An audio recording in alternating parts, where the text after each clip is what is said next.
اعوذ باللہ من الشیطان الرجیم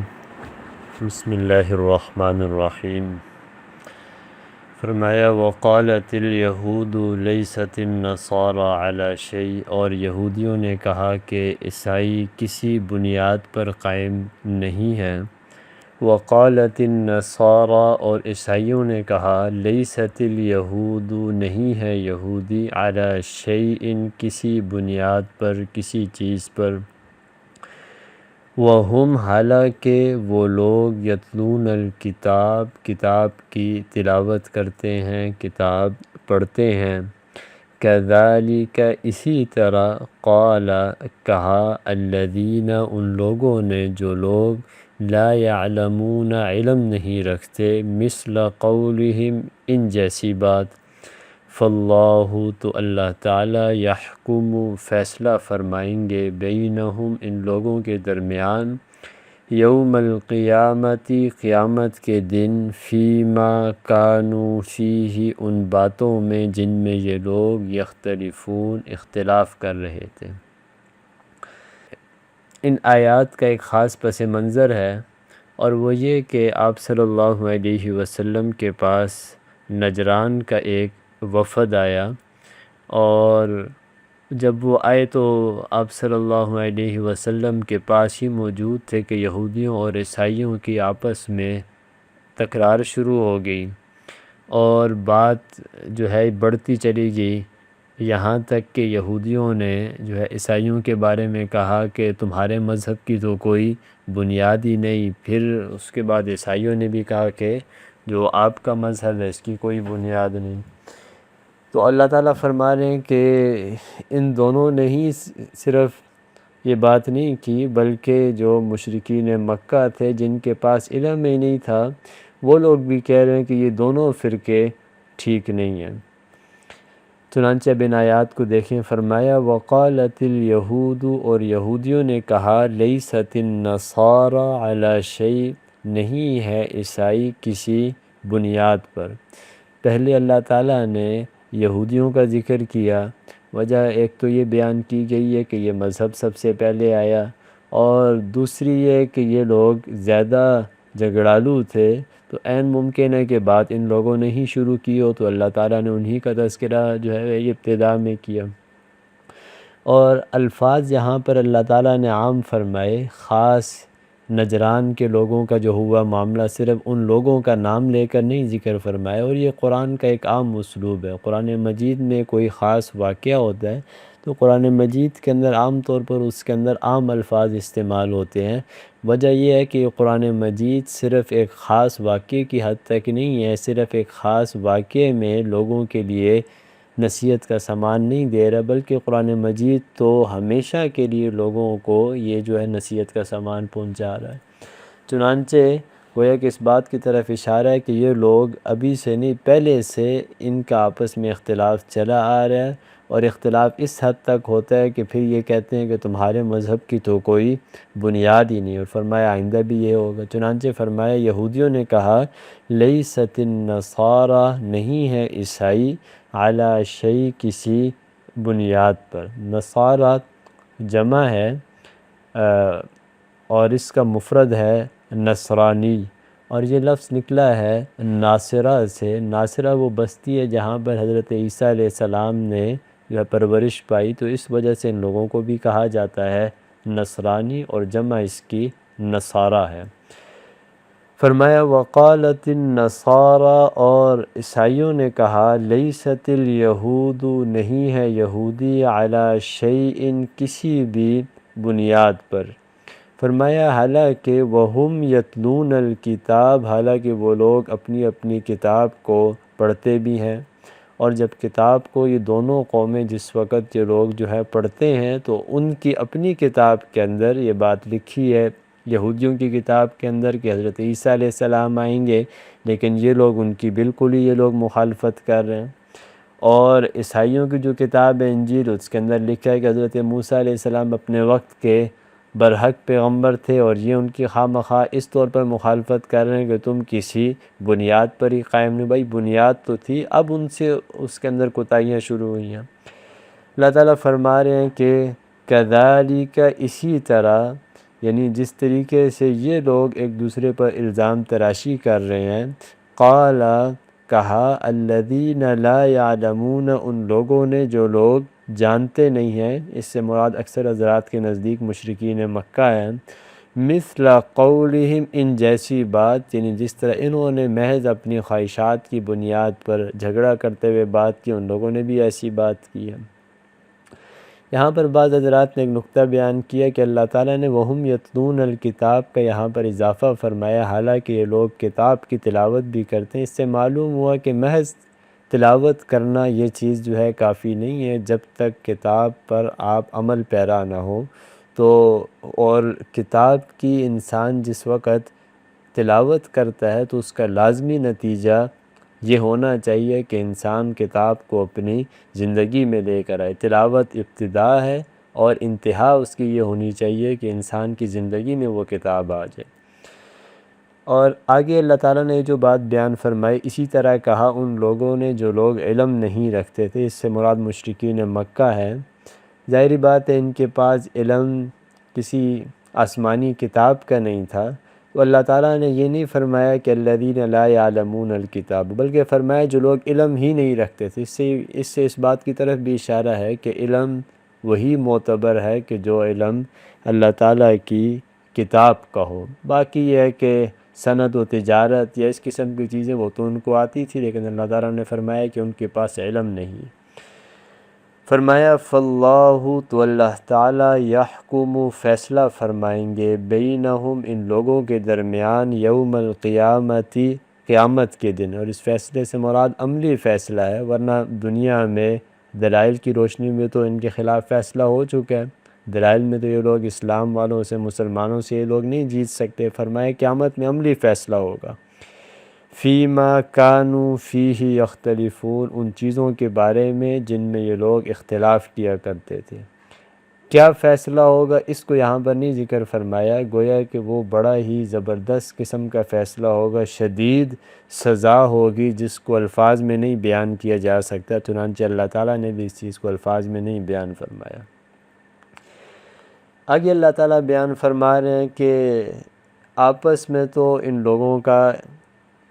یہ رویہ ہے کہ آپ کی کوئی بنیاد نہیں، اور دوسرا کہہ رہا ہے آپ کی کوئی بنیاد نہیں، کام ان دونوں کے الٹے ہیں۔ فرمایا کہ ومن اظلم، اس سے بڑھ کر ظالم کون ہو سکتا ہے، کس سے؟ فرمایا ممن منع، اس شخص سے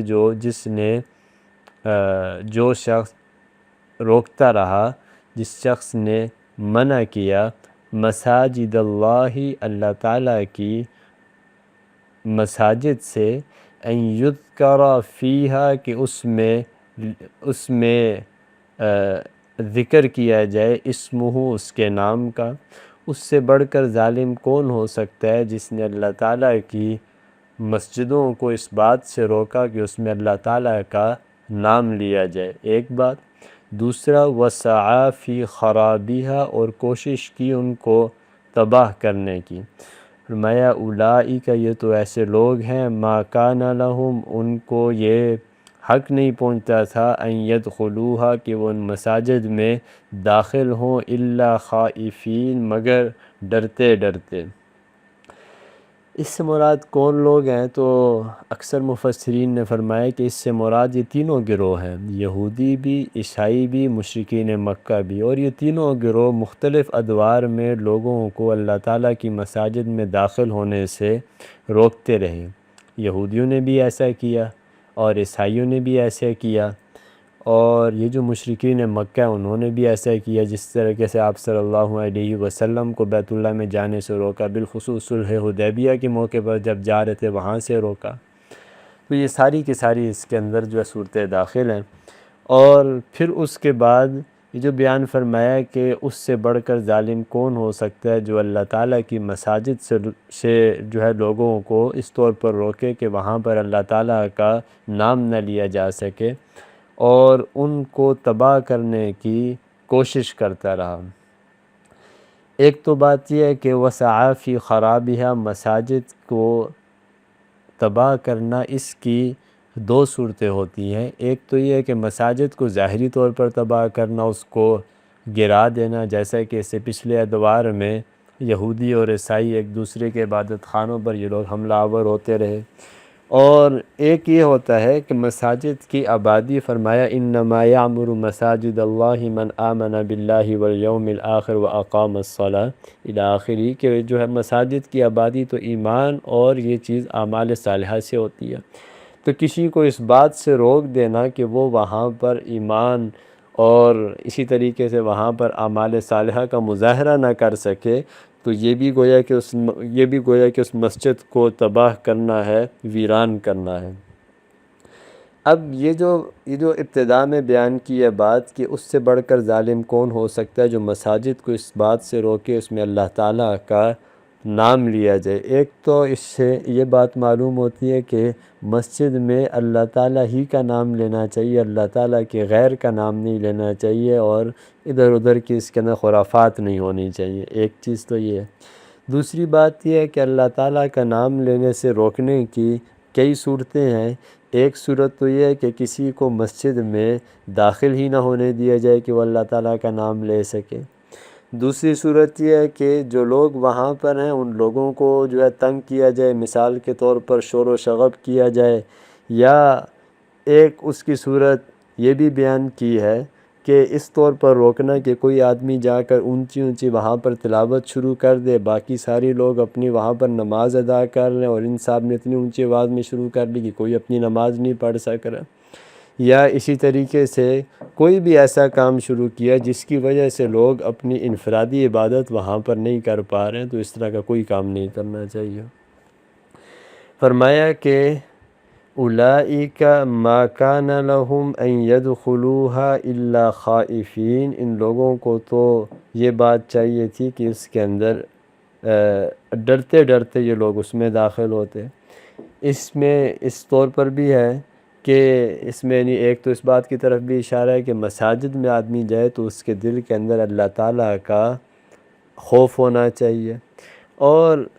بعض حضرات نے فرمایا کہ جیسا کہ امام راضی رحمۃ اللہ علیہ نے لکھا ہے کہ اس بات کی طرف بھی اشارہ ہے کہ ایک وقت آئے گا، ابھی تو یہ لوگ ان کے اندر تکبر ہے اور غرور ہے اور یہ سارا کچھ ہے، ایک وقت آئے گا کہ پھر یہ لوگ مساجد میں ڈرتے ڈرتے چھپ چھپ کے ہی یہ لوگ داخل ہو سکیں گے جب اسلام کو اللہ تعالیٰ غلبہ عطا فرمائیں گے۔ چنانچہ فرمایا اولئک ما کان لہم ان یدخلوها الا خائفین، ان لوگوں کو یہ حق نہیں پہنچتا کہ یہ اس میں داخل ہوں مگر ڈرتے ڈرتے، چاہے اس سے مراد جو ہے مسلمانوں سے، اور چاہے اس سے مراد یہ ہے کہ ان کے دل کے اندر اللہ تعالیٰ کا خوف ہونا چاہیے، اور عام ایمان والوں کے اندر بھی یہ ہونا چاہیے کہ ان کی وہ بھی جب مسجد میں جائیں تو اللہ تعالیٰ کا خوف ہونا چاہیے، بے فکر ہو کر نہیں ہونا چاہیے۔ امام راضی رحمۃ اللہ علیہ نے ان آیات میں مساجد کے بے شمار فضائل لکھے ہیں، جن میں سے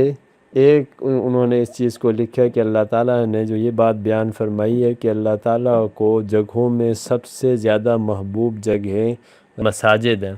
اور وجہ اس کی یہ ہے کہ کوئی بھی آدمی جتنا بھی غافل ہو وہ جب وہاں پر جاتا ہے تو اس کو اللہ تعالیٰ کی یاد آنا شروع ہو جاتی ہے، اور فرمایا ہے کہ اللہ تعالیٰ کو سب سے ناپسندیدہ جگہیں بازار ہیں، اور اس کی وہاں پر یہ وجہ لکھی ہے کہ کوئی بھی آدمی چاہے اللہ تعالیٰ کو کتنا ہی یاد کرنے والا ہو، عام طور پر جب بازار جاتا ہے وہ بھی اللہ تعالیٰ سے غافل ہو جاتا ہے۔ اللہ تعالیٰ فرما رہے ہیں لہم فی الدنیا خزی، ان لوگوں کے لیے دنیا میں بھی بڑی عظیم ذلت ہے، رسوائی ہے۔ یہ آپ یہاں پر خزی پر تنوین دیکھ رہے ہیں، دو پیش آ رہے ہیں، اور یہ تنوین تعظیم کے لیے ہے کہ ان کے لیے بڑی عظیم قسم کی رسوائی ہے۔ اور یہ رسوائی اس طور پر بھی ہو سکتی ہے کہ اللہ تعالیٰ نے مسلمانوں کو فتح نصیب فرمائی، یہ لوگ دنیا میں ذلیل ہوئے، رسوا ہوئے، اور اسی طریقے سے اس طور پر بھی کہ لوگوں کے جو دل ہیں اس میں ان لوگوں کے لیے ایک قسم کی نفرت سی بیٹھ گئی، جس طریقے سے آج کل دیکھ رہے ہیں کہ اگرچہ انہوں نے جو ظاہری طور پر انہوں نے قوت حاصل کی ہے، لیکن حتیٰ کہ ان کے اپنے جو علاقے ہیں یورپ میں وہ سارے ابھی ان کے خلاف ہوئے ہیں۔ فرمایا کہ وَلَهُمْ فِي الْآخِرَةِ، اور ان لوگوں کے لیے آخرت میں عذاب عظیم، بڑا ہی زبردست قسم کا عذاب ہے۔ اس میں ایک تو اس بات کی طرف بھی ہو گیا اشارہ کہ بعض گناہ ایسے ہوتے ہیں کہ ان کی سزا آدمی کو دنیا میں بھی ملتی ہے اور آخرت میں بھی ملتی ہے۔ جس طریقے سے یہ لوگ ہیں کہ ان کو اللہ تعالیٰ نے یہاں پر دنیا میں بھی سزا دی اور اس کے بعد آخرت میں بھی سزا دی۔ ایک بات، آخری بات، کہ جس کو تفسیر روح المعانی میں ذکر کیا ہے کہ اللہ تعالیٰ نے یہاں پر فرمایا وَمَنْ أَظْلَمُ، اس سے بڑھ کر ظالم کون ہو سکتا ہے۔ جیسے یہاں پر آیا، اسی طریقے سے 24ویں پارے میں آیا فَمَنْ أَظْلَمُ مِمَّنِ افْتَرَى عَلَى اللَّهِ كَذِبًا، کہ اس سے بڑھ کر ظالم کون ہو سکتا ہے جو اللہ تعالیٰ پر جھوٹ باندھے۔ یہاں پر آیا اس سے بڑھ کر ظالم کون ہو سکتا ہے جو اللہ تعالیٰ کی مسجد میں لوگوں کو آنے سے روکے۔ اسی طریقے سے ایک اور جگہ پر یہ آیا کہ فمن اظلم ممن کذب بآیات اللہ، اس سے بڑھ کر ظالم کون ہو سکتا ہے جو اللہ تعالیٰ کی آیات کو جھٹلائے۔ تو اب یہ 3 قسم کی آگی، اور بعض جگہوں پر اور بھی آئے، تو انہوں نے فرمایا کہ اصل میں بات یہ ہے کہ یہ جو اس کے بعد جو چیز آ رہی ہے کہ اس سے بڑھ کر ظالم کون ہو سکتا ہے جو اللہ تعالیٰ کی جو ہے مساجد سے روکے، تو اس کا مطلب یہ ہے کہ خیر کے کاموں سے، جتنے بھی خیر کے کاموں سے لوگ روک رہے ہیں، ان میں سب سے زیادہ بڑھ کر جو ظلم ہے وہ یہ ہے کہ اللہ تعالیٰ کی مساجد سے روکا جائے۔ اور وہاں پر جو ہے کہ وَمَنْ أَظْلَمُ مِمَّنْ كَذَّبَ بِآيَاتِ اللَّهِ، جو اللہ تعالیٰ کی آیات کا انکار کرے۔ فرمائے کسی کو، کوئی آدمی کسی کا انکار کرتا ہے تو جس کا انکار کرے اس میں سب سے زیادہ سنگین صورت یہ ہے کہ آدمی اللہ تعالیٰ کی آیات کا انکار کرے۔ اور جہاں پر یہ ہے کہ فمن اظلم ممن افترى علی اللہ کذبا، اس سے بڑھ کر ظالم کون ہے کہ جو کہ فرمایا اللہ تعالیٰ پر جھوٹ باندھے۔ تو کوئی بھی آدمی کسی کی طرف جھوٹ کی نسبت کرتا ہے تو اس قسم کے کئی لوگوں کی طرف جھوٹ کی نسبت ہو سکتی، لیکن ان سب میں سب سے زیادہ بڑا ظلم یہ ہے کہ آدمی یعنی کہ اللہ تعالیٰ کی طرف جھوٹ کی نسبت کرے۔ تو اس اعتبار سے جو اس کے بعد جو چیزیں ذکر ہو رہی ہیں اس کے اعتبار سے اللہ تعالیٰ نے اس چیز کو بیان فرمایا کہ اس سے بڑھ کر کوئی اور ظالم نہیں ہو سکتا۔ اور ایک اور جواب یہ بھی دیا کہ گویا کہ سب سے بڑھ کر جو لوگ کر رہے ہیں ظلم وہ صرف ایک آدمی نہیں ہے، یہ جو کئی قسم کے آدمی، اور یہ سارے یعنی گویا کہ سارے کے سارے لوگ پہلی صف میں کھڑے ہیں۔ اور یہ اس کا مطلب نہیں ہے کہ ان میں سے کوئی ایک قسم وہ سب سے ہی بڑھ کر ظالم